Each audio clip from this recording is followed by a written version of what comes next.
చూడండి ఒకసారి కొరింథీయులకు రాసిన 2వ పత్రికలోని 4వ అధ్యాయం 1వ వాక్యం ఏమన్నాడు ఇక్కడ? మేము ఈ పరిచర్యను పొందినందున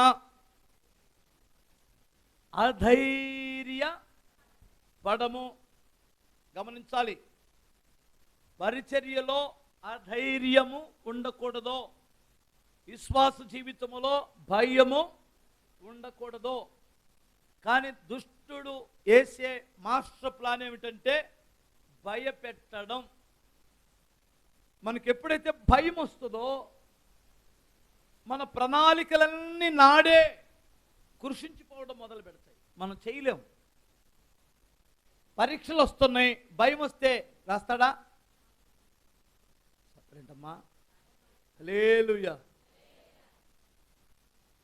ఏదైనా సరే భయము వలన నాశనం అవుతాం, భయపడుట వలన జీవం వచ్చునా?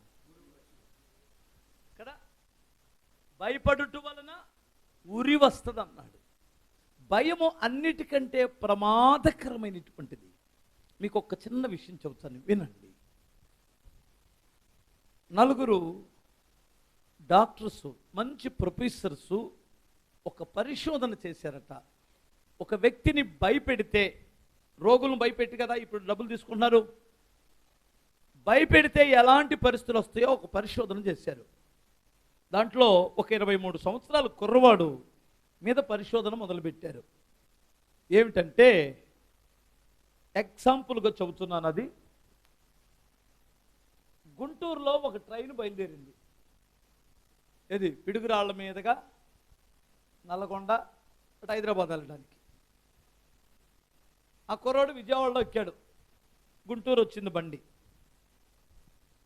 గుంటూరు వచ్చిన వెంటనే ఇలాంటి పెద్ద ఒక ఆయన ఎక్కి, బాబు పక్కన ఎవరన్నా ఉన్నారా అని అడిగాడు. లేదు సార్. కూర్చోవచ్చా అన్నాడు. కూర్చోండి సార్ అన్నాడు. మంచిది, కూర్చొని, ఏం పేరు బాబు? పలానా. ఎక్కడికి వెళ్తున్నావు? హైదరాబాద్ వెళ్తున్నావు. హాస్పిటల్కి వెళ్తున్నావా అన్నాడు. ఏమన్నాడు? ఆ అబ్బాయి నీది ఏ పేరు అన్నాడు. ఎక్కడికి వెళ్తున్నట్టు? హైదరాబాద్ అన్నాడు. ఆయన ఏమడిగాడు అంటే, హాస్పిటల్కి వెళ్తున్నావా? లేదు లేదు సార్. ఏంటి సార్ అలా అడిగారు అన్నాడు. ఎమర్జెన్సీ భయం ఉంటుంది కదా. ఏం లేదు బాబు, నాకు కొంత అనుభవం ఉంది. నీ ముఖం చూస్తే నాకు ఏదో జబ్బులాగా అనిపిస్తుంది బాబు. నీకేదో జబ్బు ఉన్నట్టు. లేదు సార్, నేను ఇంటర్వ్యూకి వెళ్తున్నాను సార్ అన్నాడు. అనేసి మౌనంగా ఉన్నాడు. కానీ లోపల ఏంటి నట్టు అడిగాడు అని ఒకసారి బాత్రూమ్ దగ్గరికి వెళ్ళి అద్దంలో చూసుకొని వచ్చాడు. నా మొహం ఏముందా? మొహం బాగానే ఉంది. ఆయన ఏమడిగాడు? ఇక జబ్బా అని అడిగాడు. సరే, అయిపోయింది. గుంటూరులో బయలుదేరింది బండి. పిడుగురాళ్ళు వచ్చింది. పిడుగురాళ్ళు వచ్చేసరికి ఒక ఆయన ఎక్కాడు. ఇంకొక ఆయన పిలవని పేర ఎవడో ఎక్కుతుంటాడు దిగుతుంటారు కదా.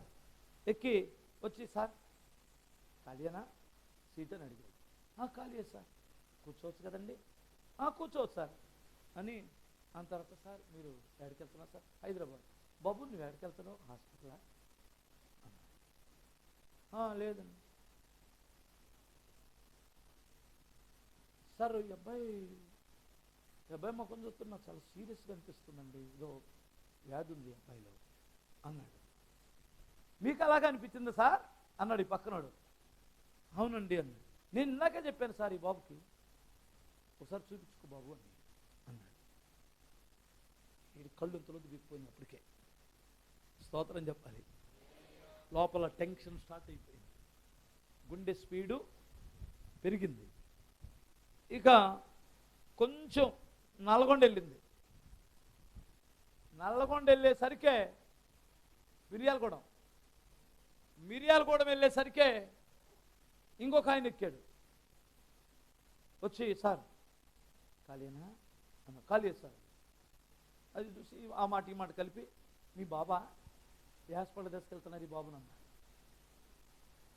నాకు తెలిసిన హాస్పిటల్ సార్ ఈ అబ్బాయికి అనేసరికే లేదు లేదు మా బాబు కాదు సార్, మా బాబు కాదు, ఆ బాబు వేరే ఇంటర్వ్యూ మీద వెళ్తున్నాడు. కానీ ఈ అబ్బాయికి ఏదో సార్ నేను పలానా మెడికల్ సంబంధించినటువంటి వాడిని, వీడికి పెద్ద జబ్బు ఉందని చెప్పాడు వాడు.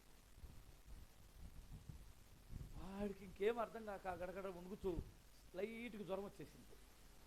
భయానికి వచ్చేసి బాత్రూమ్కి వెళ్ళొచ్చి మొంగడుకొని వచ్చి మళ్ళీ ఇట్లా వచ్చి కూర్చొని వీటి ఎదురు కూర్చొని, సార్ పడుకోవచ్చా అని అడిగాడు. పడుకున్నాడు. ఆల్రెడీ చలి జ్వరం వచ్చేసింది వాడికి.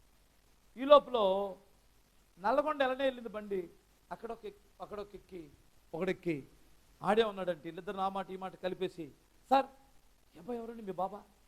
కాదు సార్. మరి ఏంటి అబ్బాయి? అయ్యో చాలా సీరియస్ కదా, నల్గొండ దింపేద్దామా, హాస్పిటల్ తీసుకెళ్దాం అన్నాడు.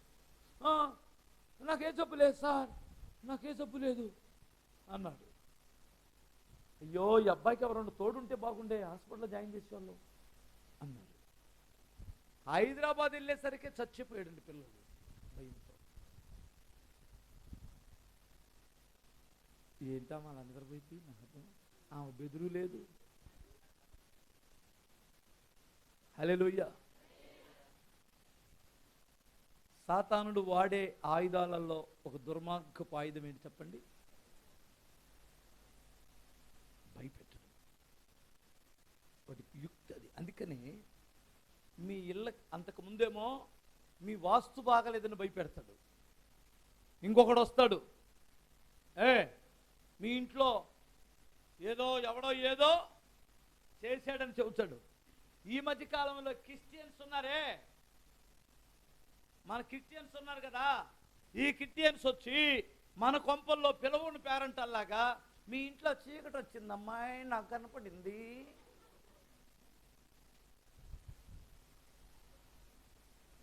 ఏడ కనపడింది ఈ మనిషికి చీకటే? చీకటి అంటే ఈ అర్థం తెలుసా? ఈ మనిషికి చీకటి అర్థం తెలుసండి? మీకు అర్థం కాలేదా? స్తోత్రం చెప్పండి. వాక్యం ఎక్కడ లేదో అక్కడే చీకటి, పాపమే చీకటి. నీ పాపాన్ని విడిచిపెట్టమని చెప్పకుండా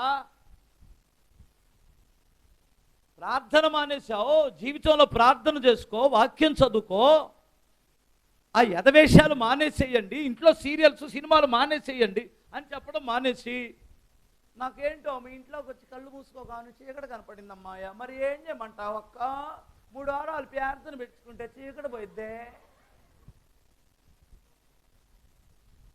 కడుపులో రగిలి చెబుతున్నాను ఈ విషయాలు. ఇంకా కొంతమంది చెబుతున్నారు, మీ ఆయన బెడ్రూమ్లో చీకటి కనపడిందమ్మాయి, ఘట సర్పం.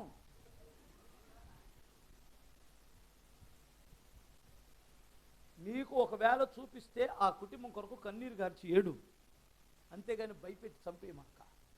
స్తోత్రం చెప్పగలరా? నేను దేవుడు తెలియజేయడం చెప్పను. భయం మనిషిని చంపేస్తుంది.